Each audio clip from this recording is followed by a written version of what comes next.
Yo, Dave, I feel my shoulders already, man. The scap trap got the job done. Look like Nate. He like that. Fantastic. He like Nate look like he's enjoying learning that new workout.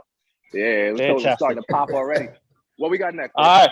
All right. So we're gonna go back to the front deltoid, okay? And we're gonna do a front raise. And I'm gonna do this on the bench. I'm gonna show you why. Well, you're gonna feel why here in a minute. All right. Normally people just sit there and they stand and they do a front raise and then it's like, oh, to go through the motions. Right. But this is important here that you lean back. You got her at a 40 to 45 degree angle okay. here. Okay. And it's important because here, you see how my arms are resting? You see where my arms are the resting place of my arms? Yeah, That's range of motion. That's range of motion, guys. So you're maximizing your muscles or growth here because you're coming from way back. You're coming up. Oh, okay. So it looks like you're coming from the side, but out to the front, right? Or Yes, do you go straight out in front? You're going straight out in front, sir. Okay. You're coming from that side like that, yeah. Boom. And what? Okay. So how much weight do you have right now? Is that 15, 20, something like that? This is a 25. Okay, so you start with, is this the same order that you're going to start with, or we're going down and up, or you do the same thing? Same No, we start from a low weight, we do a high rep, and then we progress. And then we'll do 12. I'll do 12 of 25, and then I'll do 10 of 30, and then I'll do 8 of 35. Oh my God! But Dave is he's ex-military. Dave is like, he's a beast. Amazing. He has amazing strength. It's ridiculous, man. So workout buddies, everybody start where it's comfortable. Of course. I mean, rule of thumb. If you can do 12 to 15 reps, that's usually your starting weight. So if that's 15 pounds, 20 pounds, whatever it is, if you have a hard time lifting it up that first time, then that's too heavy. All right, we don't want nobody blowing their shoulder out. Right? So is it one at a time, or do you do both? You alternate? We're gonna alternate. Alternate so you can get that mind-muscle connection. So you can concentrate on each side. Okay. So and then the next one, since we're still at the bench, is going to be a rear delt row. Okay, and this one is a little weird, right? Because most people, they do their rows like this, they bend over and they just kind of come up like this. But I'm gonna add a little twist to this. All right, shout out to Jeff Cavalier to this one, man. So when you come up on your rear rows, you're gonna want to keep your thumbs high, okay? And you're gonna bring it in like that. That definitely, I get a better pump doing that on my rear delts than I do here, okay? Because then I'm using my back more. So you kind of keep them up to where when you come up, you're trying to raise your pinky. You understand? Yeah. You understand what I mean by that? Yeah. You're coming out. Boom. It's almost like a machine, like here. Yes. Yep. And that definitely targets your rear delts. You guys got it? We got it. Any questions? Plan, all right, cool. All right. So Nate and Dave, I got to drink some champagne, man. Go ahead, drink some champagne. Gotcha. That's God champagne. Yes, sir. It is. I got another question for y'all, man. While y'all get it in, all right, y'all set. All right, cool. So we were talking about soul food. We're talking about how it affects Black bodies and Black communities.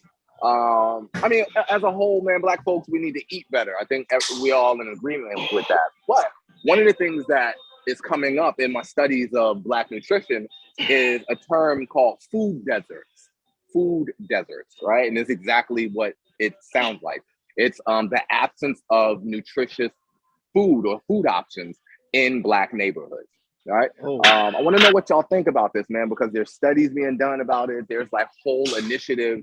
Like I think the last thing I heard was there was like a $400 million initiative to try to, cure food deserts, man. They're saying that Black people don't have access and the ability to get proper nutrition in their neighborhoods. And that is what's affecting Black health. What do y'all think about that, man? Hey, I think that it's like that Chinese symbol, right?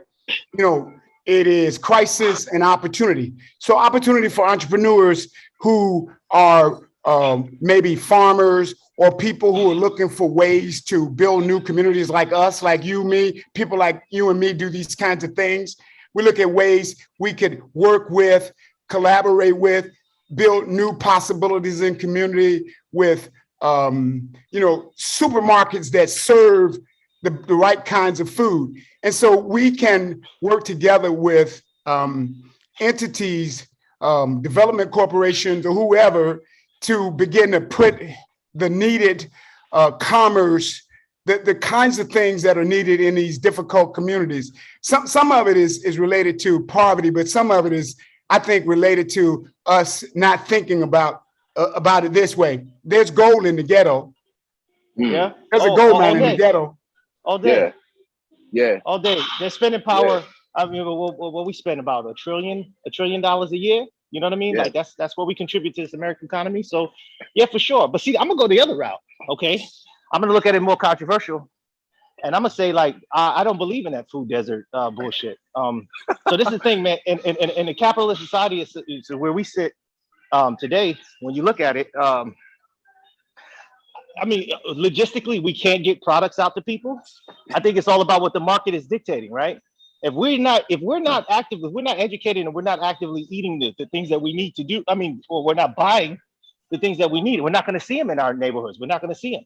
You know, basically, like I said, capitalism is going to fuel the necessity, right? So if we start eating carrots and sweet potatoes and good things for us, and we start buying those things, and we make a demand and put a demand on the system, we're going to get them.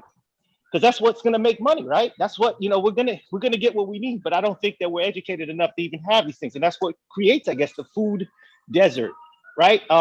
It's because of the choices that we make. You go to these same food deserts, you probably see snack cakes and Pepsis and Mountain Dews and all that other stuff on the shelf, right? So, I like I said, I think it's all of what we request and what we want, and that's what creates that deficiency. I respectfully disagree. Okay. Okay, so a Little Debbie snack cake, you know how much that costs? Probably like 5 cents, right? About $1 right now. To make? 25 cents. No. Okay. To consume. Okay. Like a single one, 25 cents. I'm into pears right now. Like Andrew pear, I think that's how you say it. Whatever type pear. I love pears right now, right? You know how much a pear costs in Walmart? Probably $8 at Whole Foods. Definitely at Whole Foods. But man, shout out to Walmart for right now. I mean, but that's where I'm shopping for most of my fruit. A pear costs like $1.17. One pear. Like, it's to the point where when I'm putting out more fruit, I've been putting out fruit bowls for my family, just for my kids to grab and stuff. And I'm like urging them to get the orange instead of get the pear, because I'm like, yo, that shit is expensive. And I don't know if you're gonna finish it. You just gonna spit all the skin off. You feel me? That shit cost me $1.17 for one. You know what I mean? Like, the oranges come in a bushel. So one, I would say in our neighborhoods, we're not to eat healthy is not cheap, yo. It's not. No, of course not. You know? It never has been. It's not. It never has. It's not. And we you know, so that's one. That's why, of course, it's linked to poverty. But also, man, it's in this study, this 2014. Johns Hopkins did a study where they just showed it's not just poverty, man. It showed that it has to do with race also.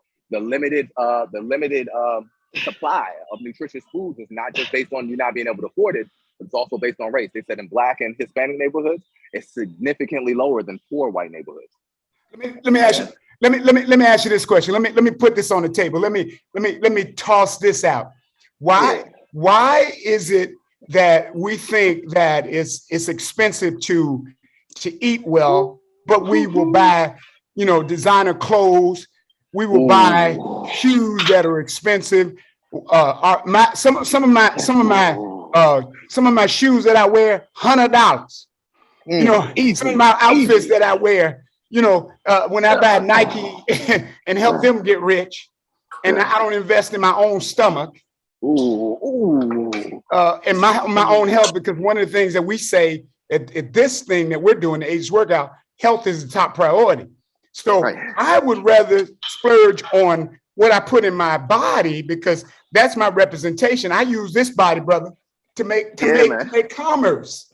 So it's important to me that I learn how to eat better, right? It's important to me that I care for this thing that the Creator gave me with the best of the best. See, I don't put cheap grass in my car. That's right. That's Dave. That's what Dave be saying. So yeah. Hey, Gay, you look, man. So this is how I look at it, man. I love that, right? I love that. We're on the same plane with that. Look, when I look at it like this, man, when you put 87 in that BMW, what she do to you? You know, she treats you bad, right? She start acting up. So the same thing, man. High octane, man. What you put in your body is what you're gonna get. It's fuel. That's what food is. It's fuel.